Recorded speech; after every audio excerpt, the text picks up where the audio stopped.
Entrada 1, 2, 3, smile. Mahina yung boses natin mga people dahil natutulog na si Belle. At ito ang ating day 1 ng ating Ramadan series. Sa kanilang soup ay, ang tawag dito ay gum soup or Ramadan soup. So nagpakulo tayo ng 1 cup ng whole wheat. Naglagay ako ng eggs dahil marami tayong pagkagamitan later. In a pressure pot, nagpakulo tayo ng karning baka. Mga 2 slice lang yung gamit ko dyan.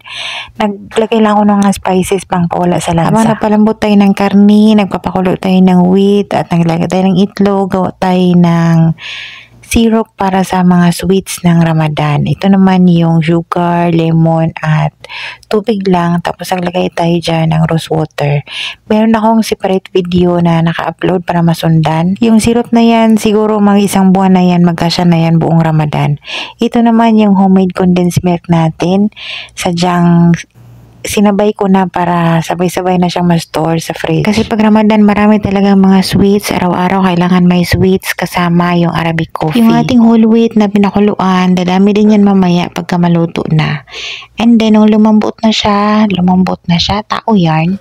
Nung lumambot na yung wheat, ay kinuha ko yung 3/4 na portion. Nilagay ko sa blender. Naglagay ako ng 2 cup ng yogurt.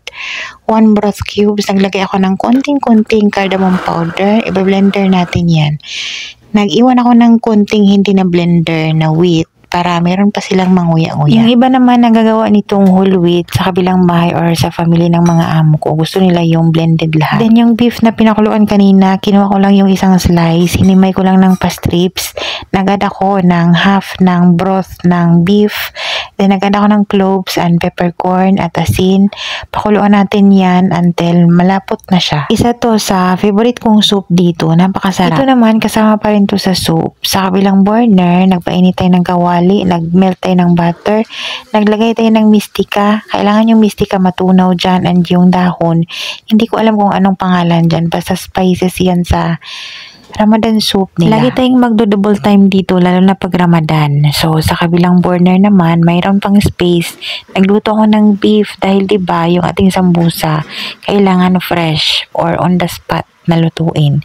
Hindi yan pwedeng i-store sa freezer dahil ayaw ng mga amo dahil yung beef na sambusa dito ay may egg. Yung ating soup, okay na yung thickness niya, okay na yung lasa. So, sinit aside na natin at initin na lang natin yan mamaya. Yung beef naman, walang sibuyas yan, walang onion ha. Ground beef, tapos niluto ko lang yan ng konting oil and then yung spices doon, asin, paminta at mixed spices. And then marami yung beef dahil sa araw-araw tayong magluluto or magbabalot niyan. Hinati ko para later or bukas yung iba. And then nagkad ako ng fresh na dill and chives. And then itong 2 pirasong boiled egg. Chinap ko yan ng maliliit. Mas maraming egg, mas masarap para sa mga amo ko dito. Ito naman ay na mixer, gagawa tayo ng dough para sa ating hotdog bread or mini hotdog bread. Naglagay tayo ng 1 cup ng milk, 1/4 cup ng sugar, 1/4 cup ng powdered milk, 1 tablespoon ng yeast, and 1/4 cup ng butter. Then sinunod kong ilagay ang 3 cups ng all-purpose flour and 1 teaspoon ng salt and 1 teaspoon ng baking powder. Ito yung recipe ko ng honeycomb bread or kalia bread. Ang sweets nila for today ay dapat ay kalia bread or yung tinatawag kong honeycomb bread. Kaso lang si Basma kagabi pa lang, sabi niya sa akin gusto niya yung triangle cheese, yung binabalot nating maliit na merong curry cheese. Yun yung gusto niya kaya sinabi ko sa nanay. Kaya ayun, na-cancel yung kanyang gusto ng kalia bread. So masusunod ang anak, hindi yung amo. Papaalsahin natin yung dough na yun for 1 hour. Habang nagpapalsa ako ng dough, kumain muna kami ng lunch ni Belle. So yun yung time na nakaupo ako. Hindi na ako naka-film kasi nga sobra na talagang busy and hindi na rin magkasya dito sa ating vlog. Dali-dali kong tinapos yung aking lunch and tinagbalot na ako ng sambusa habang hindi pa tapos yung time ng pagpapaalsa ko sa ating dough. Sa mga naghintay ng ating beef sambusa or meat sambusa, ito na yon. Sundan nyo na lang yung ating video. Same pa rin yung ating brand ng sambusa wrapper dyan, Gawar brand, and yung pagtutupi ay the same pa rin yung ating previous na pagbabalot. Ganun pa din yun. And then, dahil sa winter, hindi masyadong umalasa yung ating dough, pero wala na talaga akong oras, gahol na. Meron na lang akong 1.5 oras dyan. At kailangan ko pang paalsahin uli yan bago ko yan ilagay sa oven. Kaya, minoldi ko na. Winter kasi, kaya kailangan mag-extend kung gagawa tayo ng tinapay. Mag-extend talaga tayo ng time para ma-proof ng maayos. Kaso lang, gahol na ako sa oras. The same process pa rin to ng honeycomb bread or kalia bread. Ang ilalagay lang natin instead of curry cheese ay hotdog. So yung hotdog ay pinakuluan ko muna para masigurado talaga na maluto. And then, nag-brush lang ako dyan ng milk and yung sesame seeds. Pasayin natin yan ng 1 hour bago natin i-bake. Let's proceed naman tayo sa ating full recipe. So, yung full beans ay merong partner or sauce na green chili sauce. So, sa green chili, meron dapat yung garlic. Kaso lang yung amo kong lalaki, ayaw niya ng garlic pag Ramadan, yung fresh. Mangangamoy dahil magsasala or pupunta sila ng masjid. Ayaw niya ng maamoy. So, nag-separate ako ng walang garlic. Ginamitan ko lang yan ng food processor, green chili, garlic, lemon, at salt. Yun lang. Ginamitan ko ng food processor hanggang sa maputput siya ng mabuti. Nag-separate ako ng isang maliit na bowl dyan na walang garlic. Dito na tayo sa full beans. Ito yung request nila for the first day of Ramadan.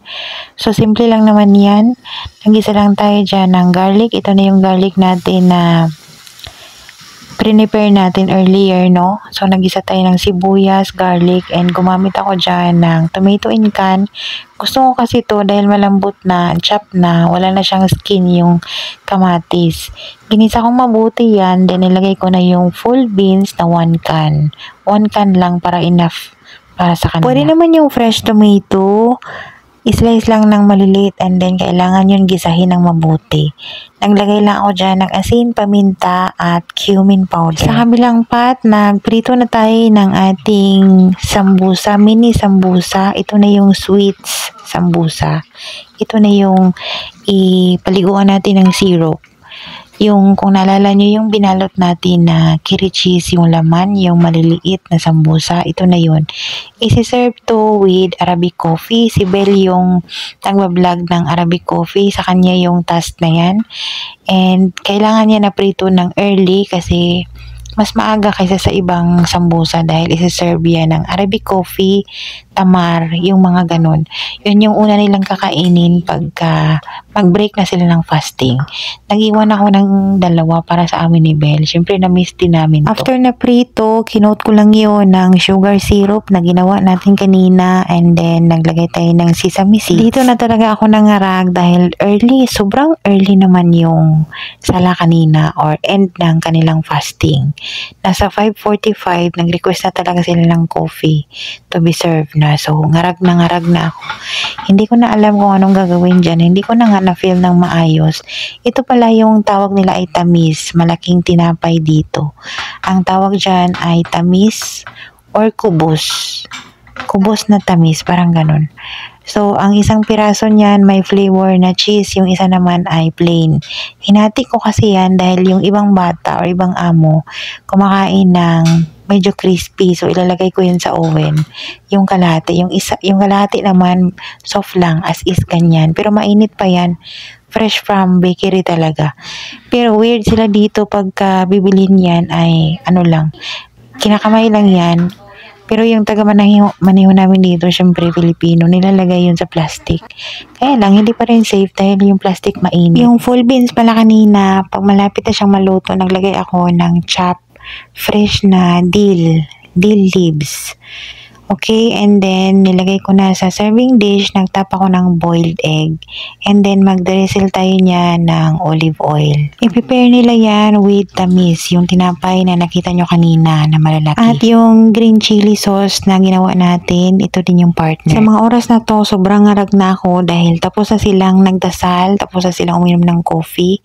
Pagkatapos agad nilang magdasal, ay umupo na yan automatic sa dining table. So, nagprito pa ako ng sambusa sa dami ng sambusa na pinirito natin, hindi na natin na-film yun ng maayos. Yung tamis ang tinatawag, hindi yan matamis ha. Tamis lang yung tawag sa tinapay na yan. Yung kalahating tinapay na nilagay natin sa oven, medyo pinakrispy ko ng kunti. Ito na yung in-slice natin. And then yung ating soup, kailangan talaga super init yan dahil yun yung una nilang ihigupin. Yung ating sambusa, hindi natin na-film ng maayos. Ready na yung ating mini hotdog bread. Okay na yan. Iba-brush ko pa sana ng butter yan kaso lang wala ng oras. Yung pinakahuling salang ko na sambusa, ito yung sambusa na cheddar cheese. Ito lang yung na-vlog.